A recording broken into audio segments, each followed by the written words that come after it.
血管健康和人的寿命有很大关系。如果想要养护好血管，最简单的方法就是喝水。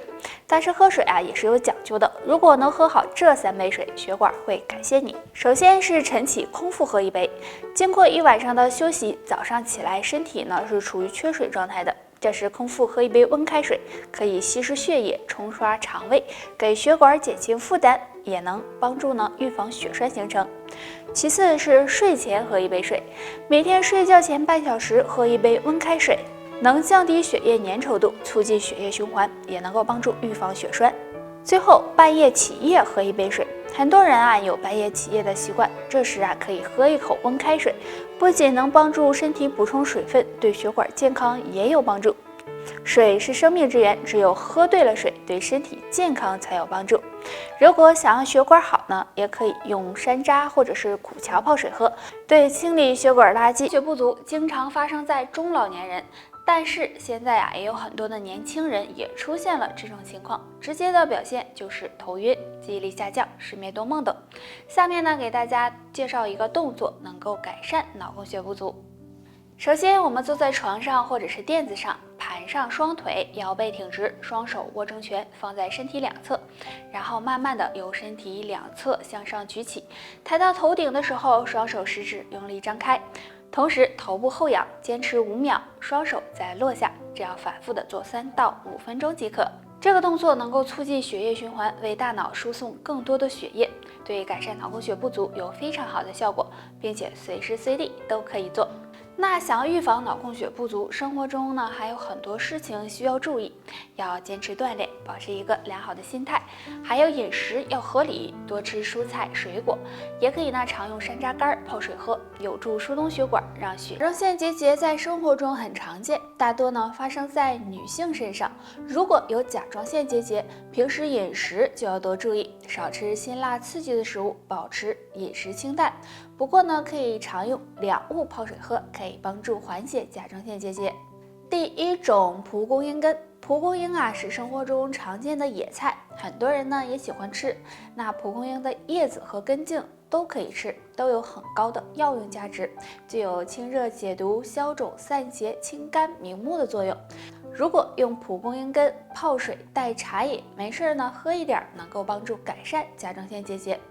第二种玫瑰花茶，玫瑰花非常的好看，女性朋友多喝点玫瑰花茶，可以帮助美容养颜，让皮肤变得更好。那玫瑰花富含维生素、矿物质和硒元素，可以帮助保护细胞，对甲状腺激素的合成和功能有很好的作用，所以经常喝点玫瑰花茶，对消散结节也有帮助哦。如果想要甲状腺健康，要记住少生气、少熬夜，多注意饮食，这样甲状腺也会感谢你哦。由于高强度的工作，经常熬夜加班，长此以往就很容易使人出现甲状腺结节。不过大家可以通过饮食来调理，不妨常吃2种食物。第一种，芋头。芋头大家肯定都不陌生，营养丰富，可以炒菜吃，也可以炖着吃。芋头中含有大量的淀粉、矿物质以及维生素，具有疏散结节、补中益气的功效。经常吃一些，对甲状腺结节有一定帮助。第二种，冬瓜。冬瓜也是常见的蔬菜，一般菜市场就有。冬瓜的营养也很丰富，其中含有蛋白质、维生素以及矿物质，具有利尿消肿、清热解毒的作用。平时爱吃冬瓜，对改善甲状腺结节也有很大帮助哦。所以有甲状腺结节的人，平时要有一个良好的饮食习惯，多吃蔬菜水果，或者用蒲公英根泡水喝，也能够帮助滋养甲状腺，改善结节哦。有甲状腺的人是越来越多了，很多人认为这不是什么大问题，但如果你不注意保养的话，会危害身体健康的。那今天给大家推荐3种食物，有助甲状腺健康。第一种是萝卜，萝卜是一种很好的食物。那萝卜中含有丰富的萝卜素和维生素，具有开胃健脾、清热利尿、解毒生津的作用。那经常的吃一些萝卜，对预防甲状腺结节有帮助。第二种荞麦，荞麦营养价值很高，其中含有丰富的维生素和微量元素，有活血化瘀、促进排毒的作用，所以经常的吃一些荞麦也能够帮助保护甲状腺健康。第3种蒲公英根，蒲公英根有很高的药用价值，具有清热解毒、消肿散结的功效。平时用它泡水喝，可以帮助维持内分泌平衡，改善甲状腺结节。对于胃不好的人，很多人第一反应就是多喝点粥，多吃点面条吧，能够养胃。那真的是这样吗？下面我们来看看吧。对于喝粥养胃这个说法，只是人的一种感觉而已。很多人认为粥更容易被胃部消化，不会给胃增加负担。因此对胃呢有好处，但其实长期喝粥会导致营养不良，而且粥的构成比较简单，如果吃太多，一次摄入过多的水分会稀释胃液，时间长了反而会增加肠胃负担，伤害胃部。尤其是胃食管反流和经常烧心的人，喝粥只会加重病情。还有面条也是人们认为养胃的一种食物，但是要知道，面条含的蛋白质和脂肪很低，大多是碳水化合物，虽然好消化，但如果长期食用，也会降低胃的消化能力，反而损伤肠胃，对胃部健康不利。那我们平时该怎么养胃呢？首先，饮食要有规律，其次要注意胃部保暖，还有可以常喝养胃茶，比如蒲公英根茶、丁香茶等，有暖胃护胃的作用。说到核桃，大家都知道有很好的补脑作用，其实核桃并不是最补脑的，家里有的这两物才是补脑冠军哦，希望你也爱吃。鸡蛋家家都有，非常的有营养。鸡蛋富含蛋白质、脂肪、维生素和矿物质，其中还含有卵磷脂和脑磷脂，对神经系统和身体发育有很大好处。经常吃鸡蛋也能够提高人体记忆力，有非常好的健脑补脑的作用。鱼类，鱼肉是餐桌上常见的食物，鱼肉中含有大量维生素、脂肪酸和蛋白质，能促进大脑发育，刺激大脑细胞活跃，有助健脑，提高记忆力。所以经常吃鱼肉能让大脑更灵活，变得更聪明哦。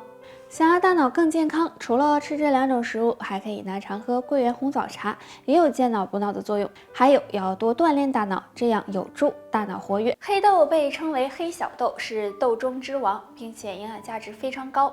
黑豆富含膳食纤维，可以促进肠胃蠕动，预防便秘。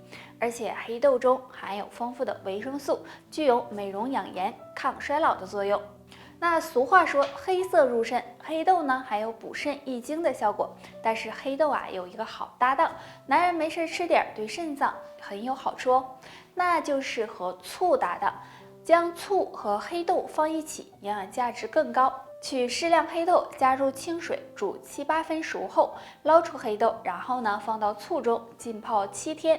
那经常吃醋泡黑豆，不仅可以养肝补肾，还能够缓解腰腿疼痛，对身体有很大好处。肾不好的朋友，平时要多注意运动，增强体质，还可以常吃点黑枸杞，也有养肾护肾的作用。俗话说，不要一堆，不如黑豆一把。黑豆大家应该都很熟悉，是营养价值很高的一种豆类。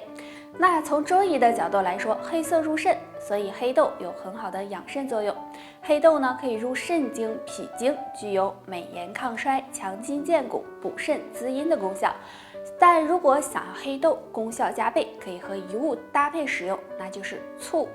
可以取适量的黑豆，洗干净之后先煮7-8分熟，然后用醋浸泡1周后就可以吃了。因为醋有活血散瘀的作用，能够降低人体胆固醇，所以男性每天吃几颗醋泡黑豆，能够更好的帮助补充肾气，提高肾脏功能，对身体有很大的好处。但是对于有慢性肾病的人，最好不要吃豆类食物，容易加重肾脏负担。男人想要更好的养肾光靠食疗是不够的，平时还要保证睡眠充足，适量的进行运动，饮食也要合理，少吃伤肾的食物，可以常吃点牡蛎、黑枸杞、韭菜等食物，能够起到很好的养肾护肾的。眼袋黑眼圈总会让人显老好几岁，很多人即使用了眼霜也没什么效果，所以感觉很是困扰。下面教大家一个动作，或能帮你改善眼袋黑眼圈。首先，我们找到四白穴，四白穴位置很好找，就在眼睛正下面的凹陷处。四白穴属足阳明胃经，具有行气活血、缓解眼部疲劳、美白祛黑的功效。那按摩时用食指按揉就行，每次按摩5到10分钟，力度适中。四白穴有很好的保护眼睛的作用。经常按摩可以促进脸部血液循环，对淡化黑眼圈、消除眼袋、眼周细纹有很好的效果。那大家在使用眼霜的同时呢，就可以配合着按摩刺白穴，这样效果会更好。除此之外，大家还需呢保持良好的作息，尽量不要熬夜，也可以多吃富含维生素 C 的食物，比如柠檬、胡萝卜、猕猴桃等，有助淡化黑眼圈哦。好啦，大家还有什么想要知道的问题，可以给我留言，拜拜。